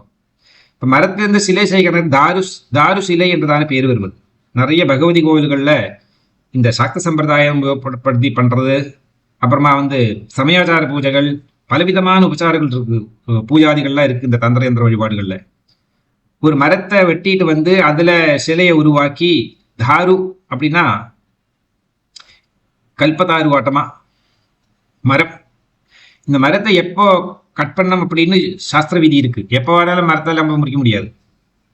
மரத்தை வந்து முறிக்கிறதுக்கு உத்தமமான நாட்கள் கிருஷ்ணபக்ஷம், திரையோதசி, சதுர்தசி, அமாவாசை. இந்த 3 நாட்கள் தான் இந்த மரத்தை கட் பண்ணின்னு வந்து அதுல சிலையை உருவாக்க வேண்டும். ஏன் அதனால அப்படின்னா, மரங்கள் எல்லாம் வந்து தாது சம்பத்தினுடைய அதிபதிகள், போஷகங்களுடைய அதிபதிகள். இவர்கள் எல்லாம் டைரக்டாக ஹேண்டில் பண்றது சந்திரன், சோமன். சந்திரன் வந்து முன்னாடி நம்ம இதுல படிச்சிருக்கோம், நம்ம இதுல சௌந்தரலகரியிலேயே சுத்த ஜலம், ஸ்வீட் வாட்டர் என்பது வந்து சந்திரன், ஹார்ட் வாட்டர் என்பது வந்து வருணன். ஹார்ட் வாட்டருக்கு பவர் ஜாஸ்தி, சக்தி ஜாஸ்தி compare to sweet water. Okay, அங்கெல்லாம் இருக்கட்டும். இப்போ ஜலாம்சம் அதிகமாக இருக்கிறது இந்த சந்திரனுடைய அனுகிரகத்தினால. இப்போ மரங்கள் எல்லாம் என்ன பண்ணும் அப்படின்னா, மரங்கள்லாம் வந்து பௌர்ணமி வர வர வர வர என்னாகும், அதாவது திருதியாவிலிருந்து, சுக்லபக்ஷ திருதியாவிலிருந்து ஜலாம்சத்தை இன்க்ரீஸ் பண்ணிகிட்டே வரும். மரங்கள் நிறைய எடுத்து சேகரித்து வச்சுக்கும். பௌர்ணமி வர டைமில் வந்து பரிபூர்ணமாக செழிப்பாக இருக்கும். எல்லா செடி கொடி மரங்களையும் பார்க்கலாம் இன்னைக்கு. இந்த பௌர்ணமி நேரத்தில், அதாவது கிருஷ்ணபக்ஷத்துக்கு சுக்லபக்ஷத்துக்கும் செடி கொடி மரங்கள் வீட்டில் வளர்த்தினா கூட நீங்கள் இதை கவனிச்சு பாருங்க, you will see the difference. ரொம்ப துஷ்டி புஷ்டியோடு இருக்கும் பௌர்ணமி நிலவில். அப்போ வந்து மேக்சிமம் வாட்டர் கண்டென்ட் இருக்கு அந்த மரத்தில். அப்புறமா வந்து கிருஷ்ணபக்ஷம் ஆரம்பமாகும். பிரதமே திதியே ததியே ததி வந்து வந்து வந்து வந்து கடைசியில் தண்ணி வத்தி போகிறது. இந்த கோடை காலங்களில் வந்து கிணத்துல தண்ணி எப்படி வத்தி போகுமோ, கீழ் லெவலில் போயிடுமோ, அது மாதிரி மரத்திலிருந்து அதனுடைய தண்ணி இழுத்துக்கக்கூடியதான சக்தி எல்லாம் கம்மியாகி கம்மியாகி கம்மியாகி ஒன்றுமே இல்லாம உணங்கி நிற்கக்கூடிய நிலைமை வந்துடும் மரங்கள்லாம். அந்த டைமில் அந்த மரத்தை போய் நம்ம வந்து முறிச்செடுத்துட்டு வந்தோமானா, that wood piece will live long. அது வந்து பல நாட்கள், பல வருஷங்கள் வந்து எந்த கேடுபாடும் இல்லாமல் இருக்கும். காரணம் என்னன்னா, மரத்துல ஈர்ப்ப பசி இருந்து அப்படின்னா வேகம் செதறி பிடிச்சி கட்டு போயிடும். ஈர்ப்ப பசி கம்மியாச்சு அப்படின்னா அது வந்து it will live long, for longer பீரியடுக்கு வாழ்க்கை கொடுக்கும். வீட்டில் கட்டில் வச்சுக்கிறதான மரமானாலும் சரி, வீட்டுக்கு முறிக்கிற மரமானாலும் சரி, எல்லாமே அப்படிதான் பண்ணுவான். இது வந்து தாருசிலா சம்பிரதாயத்தில் வரக்கூடியதான சில நியமங்கள்லாம். அப்பேற்பட்டதான மரத்துல வந்து நமக்கு சிலையை பண்ணலாம். அதுக்கு என்னதான் ஆடணும், அதுக்கு ஜலத்தால் அபிஷேகம் பண்ணக்கூடாது, இப்படி நியம கஷ்டங்கள்லாம் இருக்காங்க இருக்கட்டும். இப்படி எதெல்லாமோ விதத்துல வந்து இறைவன் நம்ம வழிபாடுற நேரத்தில் அதி உத்தமமான ஒரு வழிபாடு இருக்கு. அதுக்கு பேர் தான் அக்னி வழிபாடு. திருவிளக்கு ஏற்றி வைத்து இறைவனுக்கு முன்னாடி உட்கார்ந்து ஜபத்தியானாதிகளை செய்கிறது. அந்த விளக்கினுடைய உருவத்தில் இருக்கிறதான அந்த தீபரூபமாக நாம் இறைவனை பார்க்கலாம். உருவத்தை சித்திர வடிவத்தில் பார்க்கலாம், தாதுக்க வடிவத்தில் பார்க்கலாம், பஞ்சபூதங்கள் வடிவத்தில் பார்க்கலாம், என்னெல்லாமோ விதத்தில் இறைவனை பார்க்கலாம். அப்ப தியானம் செய்கிற நேரத்துல இந்த ப்ரூமத்தியத்துல, மானச சக்கரத்துல, சர்வானந்தமே சக்கரம்னு வேற இருக்கு. அந்த சக்கரத்துல இறைவனுடைய உருவத்தையோ ஒரு தீபத்தையோ நாம் கண் முன்னாடி, 3வது கண்ணு என்கிறதான புத்தி, மனசு, சித்தம், அகங்காரம், இந்த 4 சேர்ந்துதான் இந்த கண்ணினுடைய பலன். இந்த 4 பேருடைய உதவியினால்தான் அகக்கண்ணு ஒர்க் பண்றது. அந்த அகக்கண்ணுக்கு வந்து உருவம் இல்லை. ஆனா அந்த அகக்கண்ணுக்கு வந்து உதவி செய்யக்கூடியவர்கள் புத்தி, சித்து, மனசு, அகங்காரம். இவங்க 4 பேரும் 4 கால்களாக இருந்து அதனுடைய தலையாக, இந்த ஆமையினுடைய தலையாட்டமா 4 கால்களை உள்ள இழுத்துன்னு விடும், தலையும் உள்ள இழுத்துக்கும். அதே மாதிரி தலையை வெளியே விடும், 4 கால்களையும் வெளியில் வரும். இதே பிரகிருத்தம் தான் நடக்கிறது. இந்த ப்ரூமத்தியத்துல வந்து நாம் இந்த தீபரூபமான ஒரு தெய்வத்தை பார்க்கிறோம். என்னோ ஒன்று புரியறது, அது தெளிவாக இல்லை, ஆனா புரிஞ்சிருக்கு. ஏதோ ஒரு சக்தியை நாம் பார்த்தோம், நம்ம உடம்புல ஏதோ ஒரு பாதிப்பு ஏற்படுகிறது. இப்படி தியானம் செய்வதனால ஒரு உடம்பு பூரிச்சு போகிறது, இல்லைன்னா உடம்புல ஏதோ ஒரு மாற்றங்கள் ஏற்படுகிறது. என்னமோ எனக்கு நடக்கிறது, ஆனா சொல்ல தெரியலை. நான் யூ ரிமெம்பர் பரா பஷ்யந்தி மத்தியமா வைகரி அப்படிங்கிறதான தத்துவங்களை. அப்போ என்ன பண்றது அப்படின்னா, இந்த பிரபஞ்சத்தில் இருக்கக்கூடியதான ஜோதிர் வடிவமான, ஜோதிர்மயமான இந்த பரபிரம்ம ஸ்வரூபம் ஒரு சின்ன பருக்கு சைத்தன்ய ரூபத்தை வந்து நம்மளுடைய ஜீவனாக படைச்சு நம்மளுடைய உடம்புக்குள்ள அதை வாழ வச்சிருக்காரு. அது என்ன பண்ணும் அப்படின்னா, ப்ரூமத்தியத்துல வந்து ஜொலிக்க ஆரம்பிக்கும். இப்ப நாம் என்ன பண்றோம், நமக்கு எல்லாம் புரியும். இவென்ச்சுவலி நாம் எல்லாருமே இந்த ஜீவ வடிவம் அப்படிங்கிறதான இந்த ஜோதிர்மயமான இந்த ஒரு அக்னி ரூப சுரூபமாக மட்டும்தான் இருக்கும்.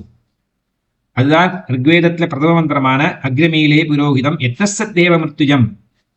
எத்தம் பண்ணி தேவனாய் மிருத்யுஞ்சயத்தை மிருத்யுவே ஜெயிக்கக்கூடியதான சக்தி தேவம் அப்படின்னா சைதன்ய வடிவம், பிரகாசமானது, பிரகாசத்துக்கு அழிவில்லை அப்படிங்கிறதான அந்த ஜீவனுக்கு அழிவில்லை, ஜீவனுக்கு மரணம் இல்லை அப்படிங்கிறதான தத்துவங்கள் எல்லாம் உணர வைக்கக்கூடியதான அந்த ஜோதி ரூபத்தை நாம் ப்ரூமத்தியத்துல பார்ப்போம். இதுதான் நம்மளுடைய ஆஸ்தி. ஆஸ்தி, அஸ்தி, அஸ்து, 3 தத்துவங்களை நாம் தெரிந்து கொள்ள வேண்டும். நான் ஓரோ வார்த்தைக்கும் எடுத்துட்டு போனா அதுக்கு போயிட்டே இருக்கும். அதனால அங்க நிக்கட்டும். ஆஸ்தி, அஸ்தி, அஸ்து. அஸ்து யார் சொல்றா அப்படின்னா இறைவன் சொல்லுவார். இறைவனுக்கு மட்டுமே சொல்றதுக்கு அதிகாரம் இருக்கக்கூடியது அஸ்து. ஆஸ்தி என்னது? ஆஸ்தி என்பது நிரந்தரமாக இருக்கக்கூடியதான ஒரு தத்துவம், அதுதான் ஆஸ்தி. அஸ்தி என்னது? நம்ம உடம்பு என்னது? அஸ்தி கூடம். அஸ்தி கூடத்துல அங்கங்க ஃபில் பண்ணி வச்சிருக்கக்கூடியதான மாம்சங்களால ஃபில் பண்ணி வச்சிருக்கிறதுனால இதுக்கு தேகம் என்றதான தேகி என்றதான பேரெல்லாம் போட்டு இப்படி வாழ வச்சு கொண்டு வரார்கள். அப்போ ஆஸ்தி, அஸ்தி, அஸ்து. அஸ்துனா ததாஸ்து, பகவானுடைய அனுகிரகம் செய்யக்கூடியதான தத்துவம்.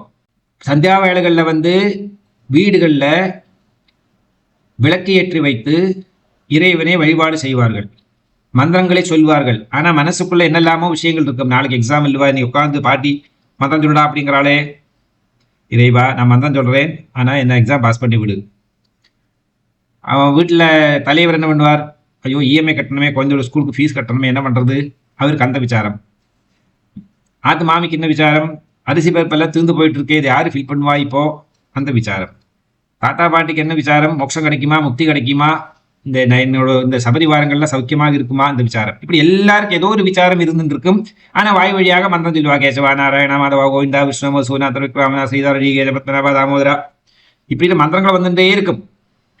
இந்த தீபம் என்ன பண்ணுமாம், இந்த மந்திர துவனியை கேட்டு கேட்டு மனசுக்குள்ள வர்றதுனாலும் சரி, சரீரம் வழியாக வர்றதுனாலும் சரி, எதை சொன்னாலும் இந்த தீபத்திலிருந்து ஒரு சத்தம் வெளியே வரும், ஒரு துவனி வெளியே வருது. அந்த துவனி என்ன பண்ண வருது அப்படின்னா ததாஸ்து ததாஸ்து ததாஸ்து. அதுக்கு வேற ஒண்ணு சொல்ல தெரியாது. இப்ப விளக்கு பக்கத்துல போய் உட்காந்துட்டு சத்விஷயங்கள் எல்லாம் சொல்லி எனக்கு நடக்கணும் அப்படின்னா ததாஸ்து சொல்லு. துஷ்ட விசாரங்களோட ஏதாவது போயினா அதுக்கும் ததாஸ்து சொல்லு. ததாஸ்து தவிர வேற ஒண்ணு சொல்ல தெரியாது.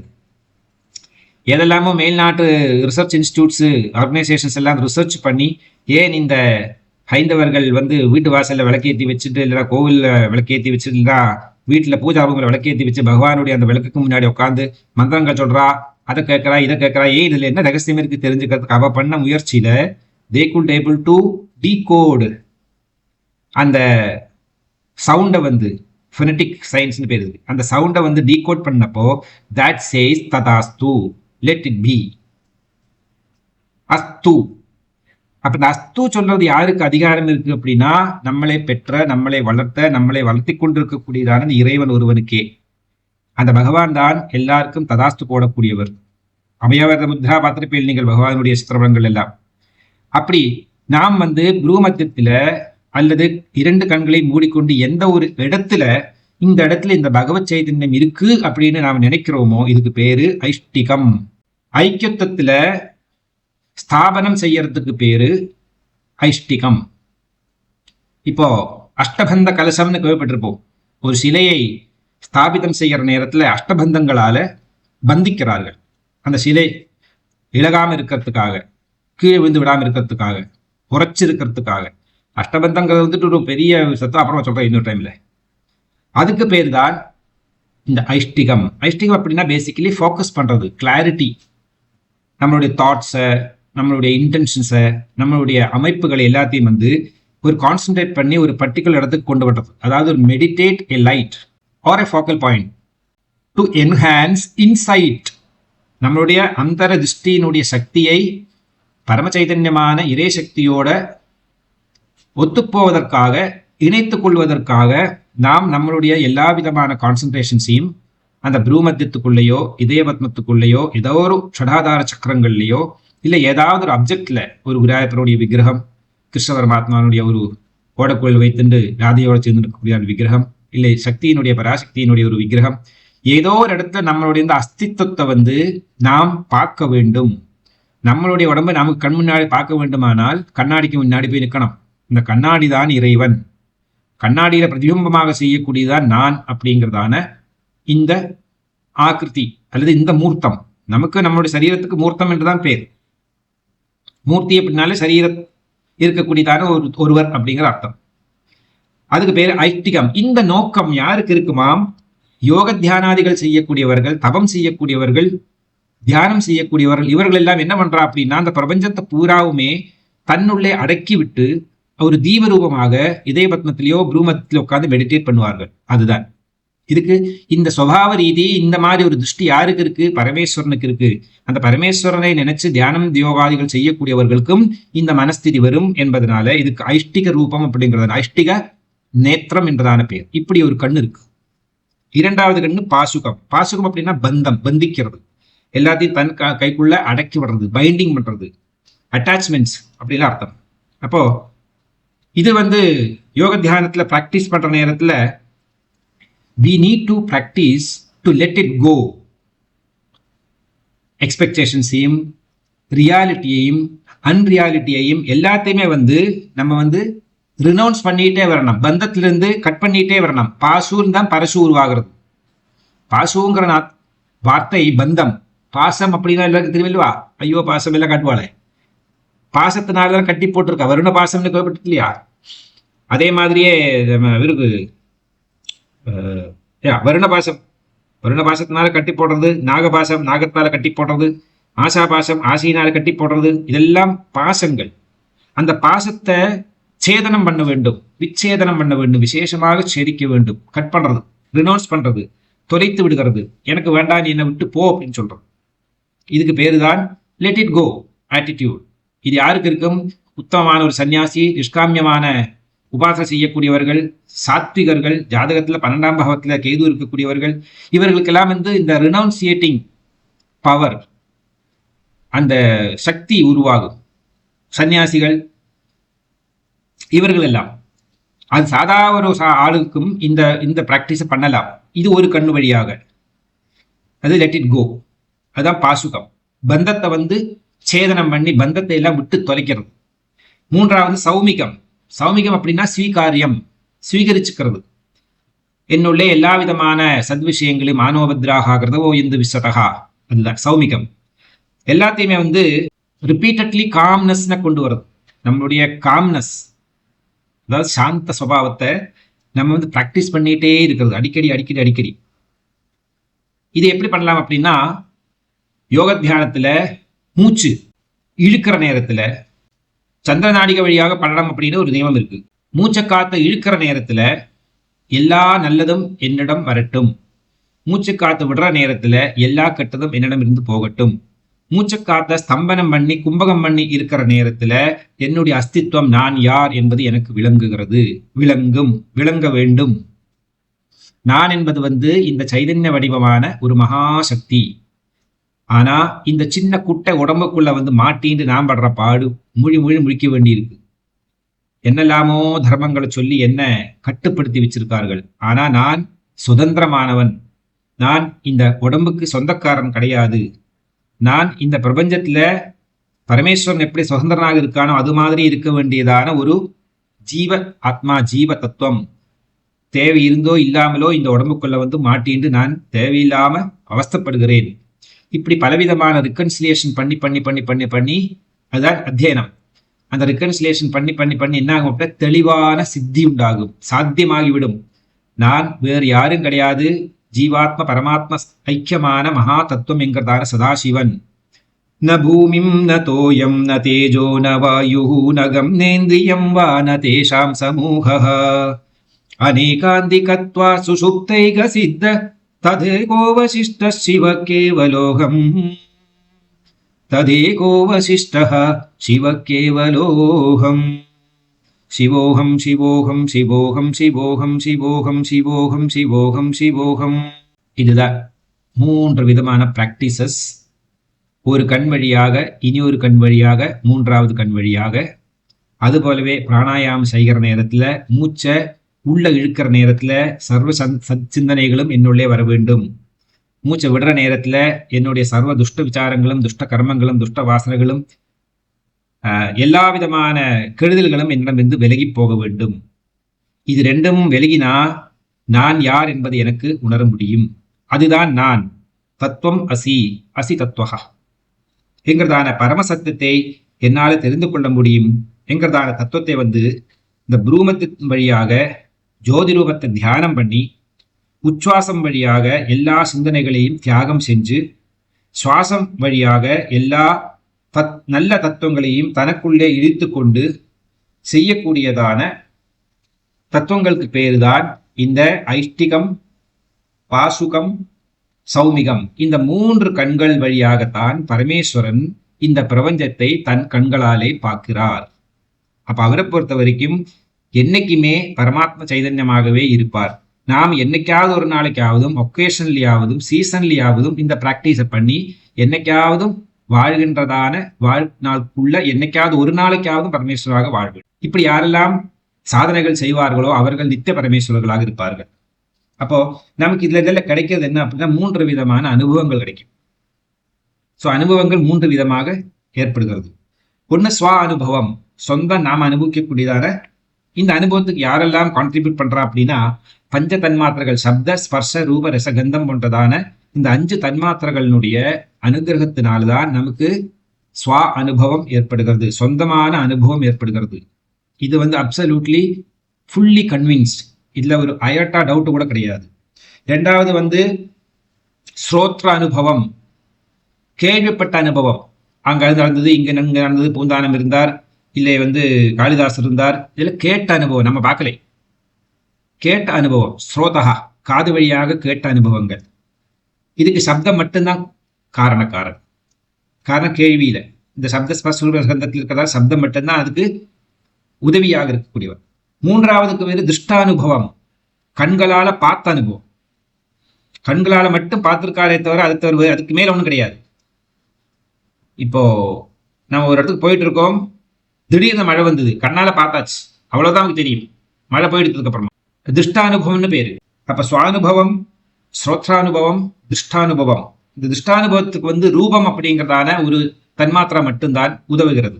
சுவானுபவம் தான் அனுபவங்கள்ல சிரேஷ்டமானது. காரணம் என்னன்னா பஞ்ச தன்மாத்திரங்களும் அதுல உதவுகிறார்கள். கேள்விக்கு ஸ்ரோத்திரம் மட்டும், பார்வைக்கு ரூபம் மட்டும். அப்படி 3 விதமான அனுபவங்கள் வழியாகவும் நமக்கு நிர்ணயம் செய்து கொள்ள முடியும். அதாவது நான் யார், இந்த தத்துவத்தை பரமார்த்தமாக உணர்ந்தவர் பரமேஸ்வரன் என்பதனால அவருக்கு இந்த ஐஷ்டிக பாசுக சௌமிகம் அப்படிங்கிறதான திவ்ய சக்ஷுகளோட பிரகாசிக்கக்கூடியவர் பரமேஸ்வரன் அப்படிங்கிறதான தத்துவத்தை மார்க்கண்டேய மகர்ஷி தன்னுடைய சீடர்களுக்கு சொல்லுகிறார். ஸ்ரேயகா, அடுத்து நாம் மோட்ச பிராப்திக்கு காரணபூதமாக இருக்கக்கூடியது ஸ்ரேயம். ஸ்ரேயஸ் அப்படின்னா நல்லது, நல்வாழ்வு, சாந்தி ரஸ்து, துஷ்டி ரஸ்து, புஷ்டி ரஸ்து, சுகமஸ்து அப்படின்னு பலவிதமான தத்துவங்களால ஸ்ரேயஸ போற்றப்படுகிறது. ஸ்ரேயமாப்னோதி, உனக்கு ஸ்ரேயஸ் வரட்டும். உலகத்திலே ரொம்ப பெரிய ஸ்ரேயஸ் இது அப்படின்னா மோட்சம். மோட்சம் கிடைக்கிறது தான் பெரிய ஸ்ரேயஸ். அந்த மோட்சத்துக்கு காரணமாக இருக்கக்கூடியதான திவ்ய ஞானத்தை யார் ஒருவர் பெற்றுக்கொள்வார்களோ அவர்களை பரமேஸ்வரன் தானாகவே பாவனை செஞ்சு கொண்டு அவர்களை தன்னுள்ளே இழுத்துக் கொள்கிறார். அப்படிதான் மோட்சம் என்கிறதான சிவானுபூதி, சிவ சாயுஜ்யத்தை அடைகிறார்கள். பிராப்தி நிமித்தாயா, இந்த மோட்சத்துக்கு காரணமாக இருக்கக்கூடியதான ஸ்ரேயஸ்கரமான அனுகிரகங்களை இறைவன் செய்கிறார். 2 விதமான மோட்சம் இருக்கு இந்த இடத்துல. ஒண்ணு சொர்க்க பிராப்தியை கொடுக்கக்கூடியதான மோட்சம், இனி ஒண்ணு சிவசாயுஜ்யத்தை அடைய வைக்கக்கூடியதான மோட்சம். சொர்க்க பிராப்தி கிடைத்தால் சுகானுபவங்கள் முடிந்து புண்ணியம் கம்மியாயிடுது அப்படின்னா திரும்ப ஜனிக்க வேண்டியதான ஒரு சூழ்நிலை ஏற்படும். ஆனா புண்ணியம் செலவாகாம மேலுக்கு மேல் புண்ணியம் அதிகமாகவே இருந்து கொண்டிருக்கக்கூடியதான நிலை எது அப்படின்னா அதுக்கு சிவசாயுஜ்யம் அப்படிங்கிறதான மோட்சம். இப்ப என்ன சொல்றாரு அப்படின்னா ஸ்ரேய பிராப்தி நிமித்தாயா, ஸ்ரேயஸ் அடைய வைக்கக்கூடியதான சொர்க்க பிராப்திக்கு காரணமாக இருக்கக்கூடியதான மோட்சம் அப்போ எது சொல்லிட்டு வர்றாரு அப்படின்னா, நிறைய சத்கர்மாவை நல்ல புண்ணியங்கள் எல்லாம் செஞ்சு இகலோகத்துல சுக சௌக்கியங்கள் எல்லாம் அனுபவிச்சு சரீரத்தை விட்டு செல்லக்கூடியதான ஜீவாத்மாவுக்கு சொர்க்க பிராப்தியை அடைந்து சொர்க்க சுகங்களை போகங்களை எல்லாம் அனுபவித்த பிறகு அங்கிருந்து நேர மோட்சத்துக்கு போயிடுறது. பியூட்டிஃபுல். இப்போ குரு பகவான் 12ஆம் பாவத்துல உட்காந்துருக்கார். 12ஆம் பாவத்துக்கு வந்து சூரியன் பார்க்கிறார், சந்திரனும் பார்க்கிறார். அப்படி வச்சுப்போம். அது இல்லை, சந்திரன் வந்து லக்னத்தை உட்கார்ந்துட்டு இருக்கார், சூரியன் வந்து 7 உட்கார்ந்துட்டு இருக்கார், குரு பகவான் வந்து 12ல உச்சமா உட்காந்துருக்கார், இல்லை 11ல உச்சம் வச்சுப்போம், இப்போ கிடையாது. அப்ப என்ன ஆகும்னா சொர்க்க பிராப்தியும் கிடைக்கும், சொர்க்க பிராப்தியை கிடைச்சதுக்கு அப்புறமா மோட்சமும் கிடைக்கும். அப்ப சொர்க்கத்துல இருந்து உன்னுடைய எல்லா ஆச்சுப்பா, சொர்க்காரோடைய கம்ப்ளீஷன் ஆயிடுச்சு, நீ என்ன அடுத்தது மோட்சத்தை கொடுத்துடும், இப்படி வரும். சில பேருக்கு என்ன பண்ணும், ஓகே இதெல்லாம் முடிச்சாச்சா, நல்ல மனிதன்மாவா போயிடு, பெரிய பணக்காரனுக்கு போய் பிறந்து பக்தி இருக்கக்கூடியதான பேரண்ட்ஸுக்கு, பக்தி இருக்கக்கூடியதான பணக்காரனா இருக்கணுமே, தூர்த்தடிக்கிற பணக்காரன் வீட்டு போய் பிறந்த பிரயோஜனம் கிடையாது. நல்ல பயபக்தி ஸ்ரத்தை மகாத்மாக்களை ஆதரிக்கக்கூடியதான குடும்பங்கள்ல பிறந்து வளர்ந்து சீரும் செழிப்புமாக வாழ்ந்து பதிபுத்திராதிகளோட வாழ்ந்து சுகசௌக்கியமாக இருந்து திருப்பி சொர்க்கத்துக்கு வந்து அதுக்கப்புறமா நீங்க போ, அப்படி எல்லாம் வரலாம்.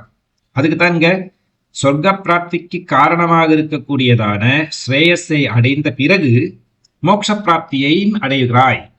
அதை ரெண்டையும் கொடுக்கக்கூடியவர், இகசுகத்தையும் பரசுகத்தையும் கொடுக்கக்கூடியதான அந்த பரமேஸ்வரனை நாம் தியானம் செய்ய வேண்டும். எப்பேற்பட்டதானவர் தெரியுமா? அவர் சோமார்த்த தாரிணே நமஹா, சந்திரக்கலையை தரித்துக் கொண்டிருக்கக்கூடியதான பரமேஸ்வரனை நாம் தியானம் செய்ய வேண்டும். அந்த பரமேஸ்வர அருங்கத்தை அடைய வேண்டும். சோமார்த்தம் அப்படின்னா சோமன் என்றால் ஜீவன், சோமகலை என்றதான பேர். கலைகள் வந்து பலவிதமாக இருக்கு. அதே மாதிரி பிரம்மகலை, விஷ்ணுகலை, ருத்ரகலை, ஈஸ்வரகலை, சதாசிவகலை, இவா எல்லாமா சேர்த்தாச்சுன்னா 10 பிரம்மா, 10 கலை விஷ்ணு, 10 கலை ருத்ரன், 4 கலை ஈஸ்வரன், 16 கலை சதாசிவன், அப்படி மொத்தம் 50 கலை. பஞ்சாத சகலா சுரூபமாக இருக்கக்கூடியவர். பஞ்சாவகேசன் எல்லாம் கேள்விப்பட்டிருப்பீங்களா? பரமேஸ்வரனுடைய நாமம். இன்னைய காலத்துல இந்த பேரெல்லாம் போட்டிருந்தா எல்லாம் அப்பிரத்யட்சமே ஆகிவிட்டது, யாரும் சொல்லிக்கிறதே இல்லை இந்த வார்த்தைகள் எல்லாம். அப்போ இதெல்லாம் டீட்டெயிலா அப்புறமா சொல்றேன் இன்னொரு சந்தர்ப்பங்கள்ல. சோமார்த்தாரிணே நமஹா, அர்த்ததார சோமனை தரித்துக் கொண்டிருக்கும். எப்பேற்பட்ட சோமன் தெரியுமாங்க? அர்த்த சோமன், பரிபூர்ணமாகாத ஜீவகலைகள். அப்போ நான் இதுக்கு முன்னாடி மகிஷாசுர ஸ்தோத்திரத்தை வியாக்கியானம் பண்ற இடத்துல சொல்லியிருந்தேன். நான் அம்பாளுடைய இந்த கொண்டைக்கு பக்கத்துல ஹூங்காரம் போட்டு வண்டுகள் எல்லாம் அப்படி வந்து சுத்துறது அப்படின்னு. அம்பாள் தன்னுடைய கொண்டையில வச்சிருக்கக்கூடியதான நறுமணம் இருக்கக்கூடியதான பூக்கள் இருக்கிறதான தேனை அருந்துவதற்காக வண்டுகள் எல்லாம் பிரமரம் செய்யறது. சுனயன விப்ரமர பிரமர பிரமர பிரமர பிரமராதிபதே, பிரமணம் செய்யக்கூடியது இதெல்லாம். இந்த வண்டுகள் எல்லாம் யாரு விட ஜீவாத்மாக்கள். எனக்கு மோட்சத்தை தா, எனக்கு வாழ்வைத்தா, எனக்கு ஒரு சரீரத்தை தா, எனக்கு சுகபோகங்களை அனுபவிக்கணும், நான் போன ஜென்மத்திலே ப்ராமிஸ் பண்ணி விட்டுருக்கேன், 7 ஜென்மாவுக்கு நான் உங்க கூட கணவனையாக இருப்பேன் அப்படின்னு என்னெல்லாமோ உடறி குட்டும். இதுக்கு எல்லாத்துக்கும் இந்த சுத்திட்டு இருக்குங்க. அத மாதிரி பூர்ணத்துவம் அதாவது மெச்சூரிட்டி வராத ஜீவாத்மாக்களுக்கு திரும்ப திரும்ப ஜென்மா எடுக்க வேண்டிய சூழ்நிலை வந்து தான் தேரும். அதனால வளர்கின்றதான வளைபறை சந்திரனைத்தான் பரமேஸ்வரன் தனக்கு தன்னுடைய சிரசில ஜடாமகுடத்துல சூட்டின்னு இருக்கார். வளர்ந்து கொண்டே இருக்கிறது அர்த்தம். அப்ப இந்த ஆத்மாக்களுக்கு வந்து பரிபூர்ணமான மோட்சம் அடையாத ஜீவாத்மாக்களை எல்லாம் இறைவன் சந்துஷ்டமான நல்ல உகுந்த சரீரத்தை கொடுத்து அவங்களுக்கு பரிபூர்ணமான சுவானுபவத்தை உண்டாக்கிவிட்டு அது வழியாக மோட்ச பிராப்தியை கொடுக்கிறார். இதுக்கெல்லாம் காரணமாக இருக்கக்கூடிய இந்த பரமேஸ்வரங்கிறதுனால சோமா அர்த்ததாரிணை நமஹா. அப்ப சந்திரக்கலையை தரித்துக் கொண்டிருக்கக்கூடியதான அந்த பரமேஸ்வரனை எப்படி பண்றா அப்படின்னா, இந்த பரமேஸ்வரனுக்கு ரொம்ப முக்கியமான 2 விஷயங்கள் இருக்கு. ஒண்ணு சோமரசம், இனி ஒண்ணு சோமயாகம். சோமரசத்தினாலேயும் சோமயாகத்தினாலேயும் திருப்திப்படக்கூடியவர் பரமேஸ்வரன். அந்த பரமேஸ்வரனை நாம் நமஸ்காரம் செய்வோம். அப்படியானா நமக்கு இகலோகத்திலையும் பரலோகத்திலையும் சகலவிதமான சுகபோகங்களையும் அடைந்து ஞானத்தையும் அடைந்து கடைசியின ஜீவாத்மாவுக்கு மோட்ச பிராப்தி என்பதை உருவாக்க முடியும். ஒரு சோமயாகம் என்பது வந்து நான் அப்புறமா இன்னொரு டைம்ல சொல்றேன். சோமயாகம் என்ன அப்படின்னு தேவி பாகவத்தை வியாக்கியானம் பண்ணியிருக்கேன் நான். இங்கே ஏதாவது சந்தர்ப்பத்தில் வரும். சோமயாகம், சோமயாஜின்னு எல்லாம் பேர் போட்டிருப்பா சில பேருக்கு, சோமயாகம் பண்ணவர். அதுபோல சோமரசம், சோமரசம் என்பது நாம நினைக்கிற மாதிரி ஏதாவது ஒரு ஆல்கஹாலிக் எஃபெக்ட் எல்லாம் ஒன்றும் கிடையாது. சோமலதா அப்படின்னு ஒரு விருட்சம் இருக்கு. இந்த ஆகும்பே அப்படிங்கிறதான காடு இருக்கு பாருங்கோ. சிருங்ககிரியிலிருந்து கொல்லூர் மூகாம்பிகா தேவி கோவிலுக்கு போறதுக்கு அந்த பாதையில ஆகும்பே அப்படிங்கிறதான ஒரு பெரிய கோர வனம் இருக்கு. ஏசியாவிலேயே ரொம்ப பெருசு நினைக்கிறேன். அடர்ந்த காடு. அதுல சில செடி கொடி மரங்களில் எல்லாம் இந்த பனி கொட்டுற நேரத்துல அது வழியாக ஒட்டி ஒட்டி ஒட்டி ஒட்டி விழுமதுல இருந்து இலையிலிருந்து. அதுபோல சில வேர்கள், சில இலைகள், சோமலதை அங்கே இருக்கு. அந்த சோமலதையை சம்பரணம் செஞ்சு வரதே ஒரு பெரிய உற்சவம். நம்மெல்லாம் இந்த லலிதா சஹஸ்ரநாமம் ஃப்ரைடே பூஜைக்கு காலையிலேருந்தே ஆரம்பிச்சிருவோமே ஒன்று வட்டம் கொட்டுறதுக்கு, ஈவினிங் பூஜைக்கு. அது மாதிரி இந்த சோமலதைய அதோடு சேர்ந்து பலவிதமான மூலிகைகளை இதையெல்லாம் தேடிக்கொண்டு சேகரித்து கொண்டு வைக்கிறதே ஒரு பெரிய விஷயம்.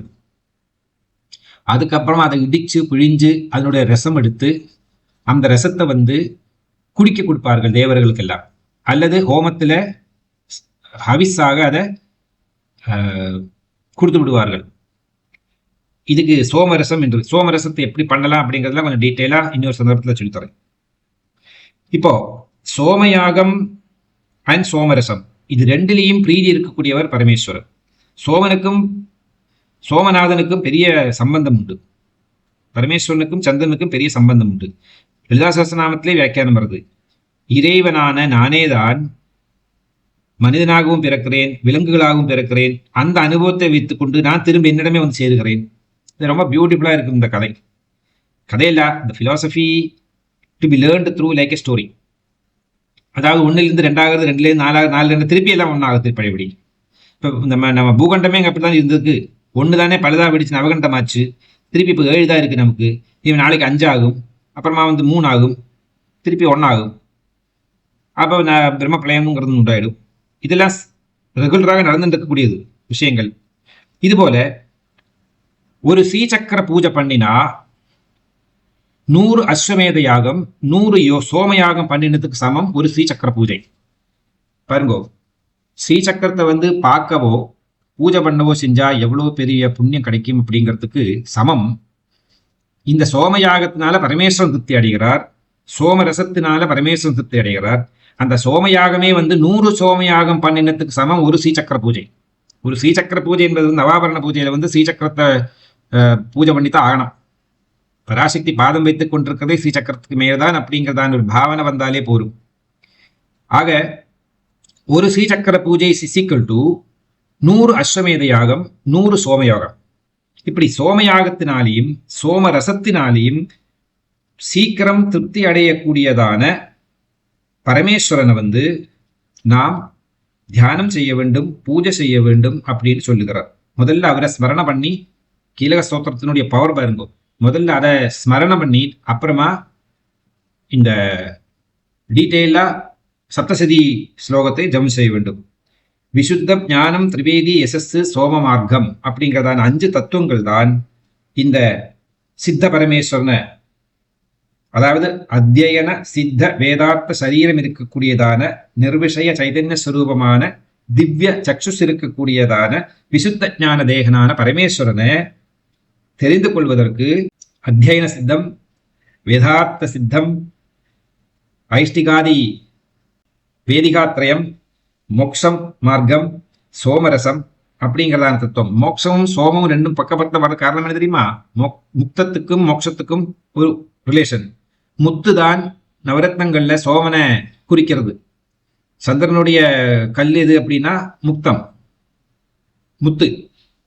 இந்த முத்து என்பது ஜீவாத்மா, மோட்சம் என்பது ஜீவாத்மாவினுடைய கடைசி வீடு. இப்படி மார்க்கண்டேய மகர்ஷி சீடர்களுக்கு தந்திரத்துல சொல்லப்பட்டதான இந்த பரமேஸ்வர ஸ்துதியை முதல் ஸ்துதியாக எடுத்து வைத்து 2வது ஸ்லோகத்தை அடுத்த வாரம் சொல்லித்தரேன். எப்படி சொல்றேன்? ஹரஹர நம பார்வதீபதே ஹரஹர மகாதேவ சர்வத்திர கோவிந்த நாம சங்கீர்த்தனம். கோவிந்த கோவிந்த கோவிந்தாம். பராசக்தி மாதா கீ ஜெய். சர்வம் ஜெகதம்பார்ப்பணமஸ்து. ஹரி ஓம்.